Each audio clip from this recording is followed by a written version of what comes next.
Alrighty, awesome. We're going to talk about walking directions with AR. This is going to be a very short video because I've done another video on driving. I've done articles on driving, I've done videos on driving. I like this idea, and the reason I keep pushing it is because I think it's going to have a fundamental change to our safety and really improve it. If we get to self-driving cars before any of this makes any difference, great. But if not, and I do believe it's going to be quite a few years, mainly because of regulations, but I think we will crack the case with self-driving. But anyways, that's not the point of this video. The point of this video is to look at how could we approach walking directions a bit differently. Now, while I do believe that painting the road, having a digital lane while driving is the best approach, the approach with walking, I call follow the leader. Now, the reason I don't do follow the leader in driving is because I don't want to add anything to a cognitive load. I don't want to add anything that could get in the way of other cars or driving and raise any level of unsafety. Is that a word? But with walking, let's get a little bit more fun. With walking, you can move. You're a bit more agile. You can move a little bit. You're not going as fast. And I call this idea follow the leader. With directions, instead of having, you know what? Actually, let's go into and actually say why it's really good.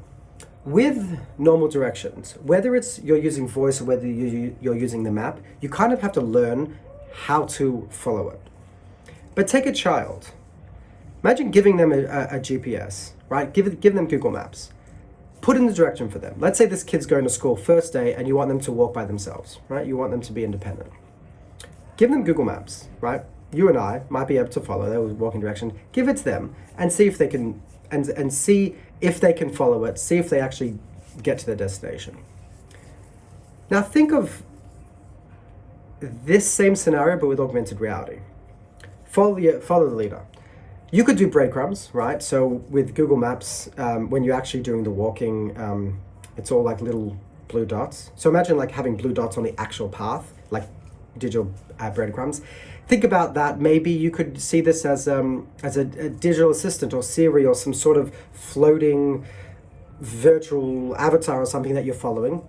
Or think of like a character, right? And that character can be really anything. But think of it as like a Disney character. Think of that Disney character as something that your child or a kid, they adore, they grow up with, they might have a toy of them, they're playing with them, and now in the digital world, that toy comes to life. And now all you tell them is, follow Mickey, or hold Mickey's hand, right? This character is what's leading them in their direction, right? That's their navigation. But you don't need to explain anything else, right? So if Mickey runs in front of them or if it stands next to them, it's leading them in their direction. You don't even have to explain anything. There's no instructions, there's no nothing. It's so obvious of what to do, even for a child.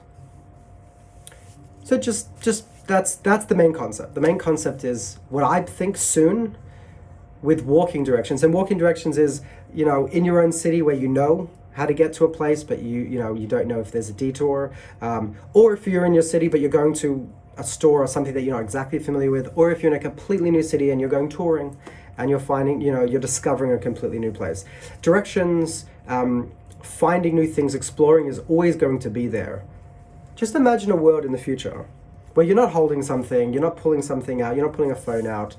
Just imagine just in front of you. You're wearing glasses, you're wearing contact lenses, and you want to get from point A to point B. You've got now a 10-minute walk in front of you. Imagine if instead of having to take out your phone every so often and follow like a little blue dots on a phone on a map and follow it and try to figure out. Have you ever been in that point where you like come out on the street and you're like wondering which way you walk and you have to walk a couple meters to realize, oh no, I'm walking the wrong direction? All that's gone. You come out, there's a character in front of you, and you just literally follow them. Maybe the character also has a personality, right? If it's mischievous, maybe it runs around the corner quickly in front of you and then pops out. Who knows, right? We can play with this and have fun with this. But I see a point soon that navigation is going to be following the leader, following something that all you have to do is make sure you keep them in sight. Make sure wherever they're going, you follow. That's it. That's the concept. There are two examples that I want to bring. One is Google. So I was very happy to see this. I think it was about a year ago. It could even be more. But it was amazing because I was working on this with characters and everything. We were looking at Disney and we were looking at like really crazy characters. But Google actually released augmented walking directions. Now they had mostly arrows, and I think still today the augmented walking directions have come out of beta.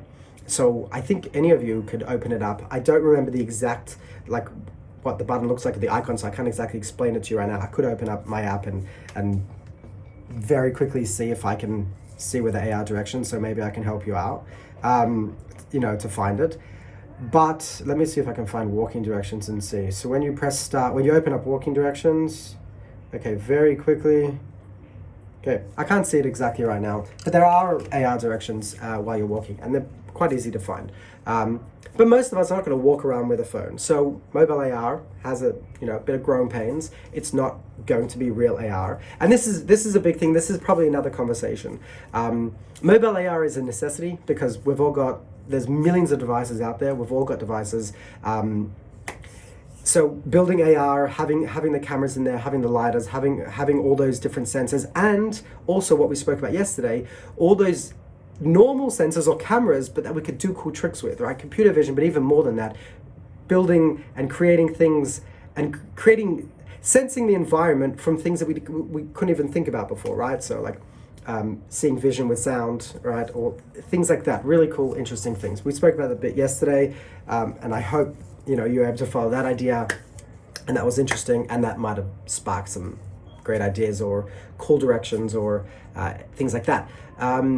But essentially, basically what I was saying is, with mobile AR, we've all got the devices, so it's that first stepping stone that pretty much everybody will have to AR until we get to the point that we solve all those things with, whether it's the glasses or whether we jump into the contact lenses, whether it's the next step, which I'm not going to talk about now. But really, yeah, the AR is really the hands-free, right? It's on the eyes. It's a huge field of view. But right now we're stuck.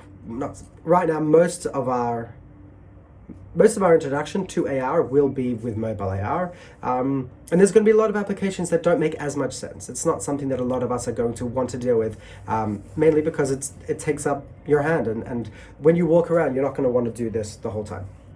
So walking directions and things like that is not going to be a huge thing. Car directions, it can be built into the windshield. You're not going to hold anything up, and hopefully we'll see that soon. Tesla, come on, and everybody else who's starting to put augmented reality in the car.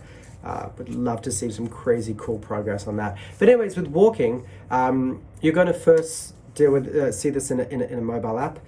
Probably not going to use it as often, but check out Google Maps. So they had the arrows. A lot of it was the arrows, and they actually introduced a fox. Now that you can follow. So it's very in line with this character idea. But I don't believe they've actually really pushed that much. I think most of the focus was on the arrows and things like that. And there was another app which was just a cute little thing. It was like a cute little guy that I think you could just follow. I don't know if it was follow directions or you just saw this like funny guy walking in the streets. But that was that concept of these characters and characters that are there to be guides, or you follow them. Anyways, that's the main idea. I hope you enjoyed it. I hope you'll be able to, whenever it comes out soon or whenever you have your first interaction with a walking guide or navigation with augmented reality, with walking or driving, I would love to hear about it when you first see it, when you first see that product, whether you've discovered any of the products that I've talked about in driving or walking, or where in the future you find out or hear of something new that doesn't exist today when I'm giving this video, but has these properties, and you recognize it from this video. Would love to hear from you guys of what that is, or just any other ideas of what else you think, beyond the navigation, tours, walking to school, things like that. This could go quite far. Anyways, for the leader, that's the idea. And I will see you guys in the future. See ya.